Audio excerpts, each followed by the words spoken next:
안녕하십니까, 변호사님. 네, 안녕하십니까. 배우자가 바람을 피면 혼인 파탄 책임으로 위자료를 청구할 수 있는데 그 구체적인 내용과 금액은 어떻게 되나요? 일단 금액적으로 법원에서 선고한 액수를 대체적으로 말씀드릴게요. 구간별로 좀 나누면 1,000만 원 이하가 나오는 경우가 있고, 그 다음에 1,000만 원에서 3,000만 원 사이, 그 다음에 5,000만 원, 그 다음에 1억 원 이렇게 선고가 되는 경우가 있습니다. 근데 바람을 피면 이제 배우자 입장에서는 상대방 배우자하고 이제 또 바람을 핀 상간남, 상간녀가 있을 거 아니에요. 그러면 이제 상대방 배우자한테 위자료를 청구하고 그 상간남, 상간녀한테도 위자료를 청구를 할 수 있습니다. 그래서 이제 대체적인 경향은 그 배우자 입장에서 더 잘못한 사람이 누구냐를 보면 상대방 배우자를 더 잘못했다고 봐요, 법원에서. 그 다음에 이제 잘못한 사람은 상간남, 상간녀.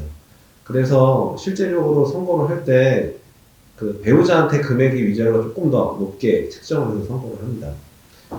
그럼 위자료 액수가 얼마냐?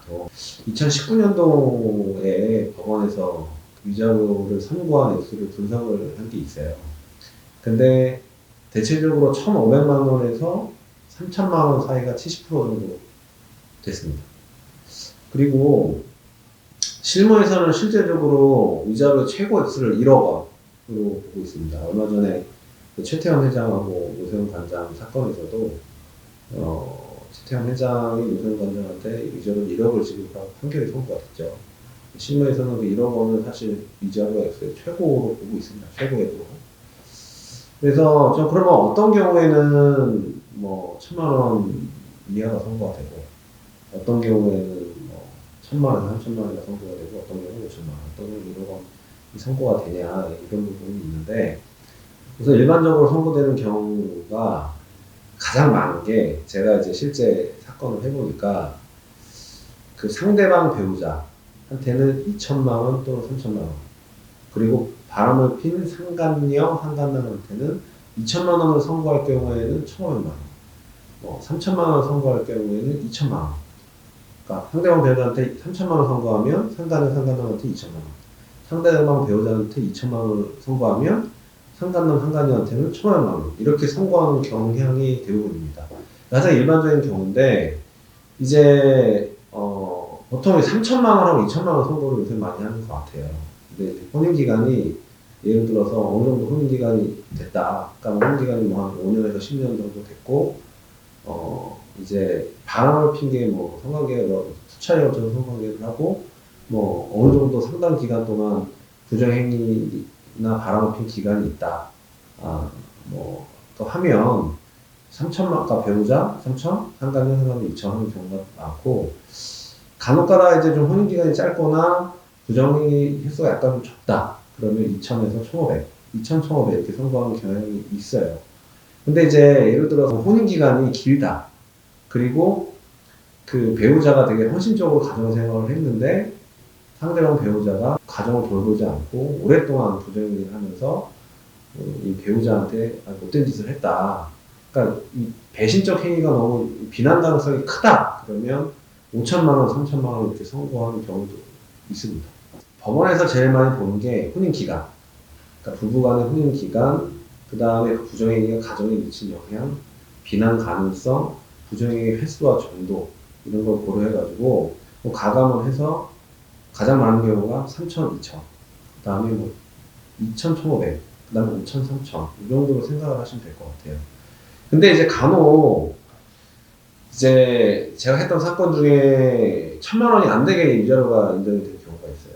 어떤 경우냐면 상대방 배우자가 운전을 하면서 어떤 여성이랑 이제 차 안에서 이제 통화를 하는 내용이 블랙박스에 찍힌 거예요. 음성이. 근데 이제 대화 내용 자체로는 부정행위를 의심할 만한 내용은 없어요. 근데 서로 두 사람이 남녀가 대화를 하는 그 느낌 있잖아요. 그러니까 다정함의 정도? 그게 남녀나 또는 연인이 하는 것 같은 느낌이 드는 증거 자료가 나온 사건이었어요. 그거밖에 증거가 없었어요. 근데 이제 판사 입장에서는 그걸 들어보니까 둘이 사귀는 것 같단 말이에요. 사귀는 것 같은데 얼마나 부정행위를 했고 어느 기간 동안 부정행위를 했는지 명백한 증거가 없다 보니까 이 배우자한테 이 위자료를 인정을 해줘야 될 것 같은데 증거가 나온 게 너무 적고 그러다 보니까 700만 원을 선고하더라고요, 위자료를. 그런 상황이 있습니다. 그러니까 증거에 좀, 그러니까 위자료를 인정을 해줘야 될 것 같은데 뭔가 부정행위 횟수나 이런 게 증거가 좀 명백하지 않으니까 좀 위자료 값을 줄여서 선고를 하는 경우가 있었습니다.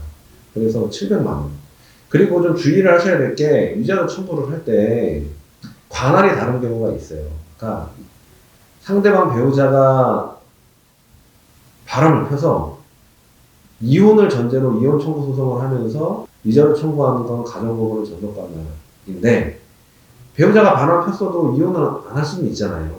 그러니까 이혼을 전제로 하지 않고 위자료 청구를 할 경우는 민사법원에 위자료 청구를 해야 됩니다. 이거 주의를 하셔야 되고 만약에 이혼을 뭐 이혼 소송이나 아니면 협의 이혼 다음 이혼을 전제로 하지 않았는데 가정법원에 청구를 하면 관할 위반이라고 해서 위송을 시키게 됩니다. 그런 거 주의를 하셔야 되고 일반 민사법원에 위자료 청구를 할 경우에는 이혼을 전제로 하지 않는 거기 때문에 가정법원에 청구하는 것보다 약간 위자료 액수가 줄 수가 있어요. 약간 적은 경향이 있어요. 네, 그런 부분을 고려하셔야 되고 그 다음에 지금 1억 원을 청구하는 경우는 어떤 경우냐 실무상으로는 이제 혼인기간이 상당히 오래됐어요. 오래됐고 그 바람이 핀 배우자의 비난 가능성이 큰데 재산 분할을 할 게 아무것도 없어요. 그러니까 부부 사이에 재산 분할을 할 게 아무것도 없는데 비난 가능성이 크다. 오랫동안 바람을 피고 일방적으로 축출 이혼의 상황이 생겼다. 그러면 이제 실무상으로는 어떤 그 배우자의 어떤 부양적 요소나 이런 걸 좀 고려를 해서 재산 분할 할 게 없잖아요. 근데 너무 억울하잖아요. 그럴 경우에 위자료로 1억을 청구하는 경우가 있어요. 1억을 청구를 하게 되면 1억을 다 인정을 해주는 경향이 있습니다.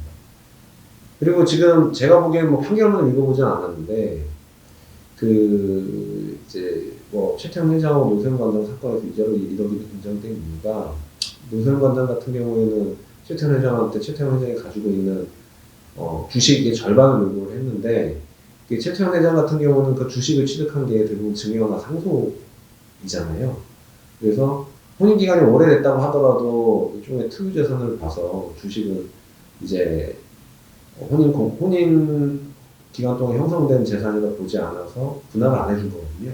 근데 그거는 약간 좀 부당할 수가 있어요. 왜냐하면 혼인기간이 오래됐는데 상속과 증여를 받았다고 하더라도 통상적으로 혼인기간이 오래되면 부부 공동재산에 산입을 시켜가지고 보통 재산 분할을 하거든요. 근데 그렇게 안 하니까 그런 걸 고려를 해서 혼인기간이 오래됐고 재산 분할에서 약간 손해를 본 거잖아요. 거의 사실상 폐쇄한 거랑 마찬가지인데 그런 걸 고려해서 위자료를 1억을 인정을 하는 것도 있습니다. 실무상으로. 그래서 1억을 인정되는 경우는 거의 최대 액수고 예외적인 경우는 제가 방금 말씀드렸듯이 그런 경우에 인정을 해주는 경향이 있습니다.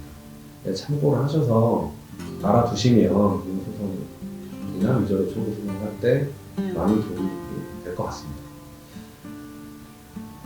예, 잘 알겠습니다. 변호사님. 자세한 상담 감사드립니다. 감사합니다.